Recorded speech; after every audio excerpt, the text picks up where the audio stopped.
Mga magulang at guardian, bantayan ang mga anak na laging nakatutok sa internet at cellphone. Yan po naman ang babala ng isang senador. Detalye ng balita mula kay Raymond Adpas, RH28. Raymond, good morning. Malaki ang papel na ginagampanan ng mga magulang at mga guardian sa pagpapalaki sa mga bata.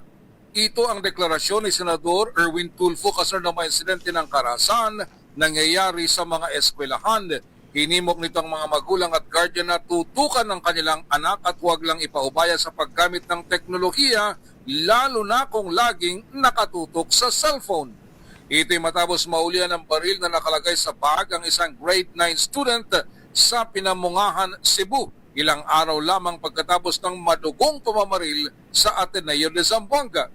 Sabi ni Senador Erwin, lahat ay nagsisimula sa bahay ang mga gawain ng mga bata. Kaya dito pa lang ay dapat kinakausap na sila ng kanilang mga magulang at guardian upang alamin ang kanilang kalagayan. Dahil walang likas na batang ipinanganak na marahas, dumanas lang ito ng sitwasyon na nagtulak sa kanya upang gumawa ng marahas na hakbang. At dito papasok ang mga magulang at guardian upang ituwid ang kanilang landas.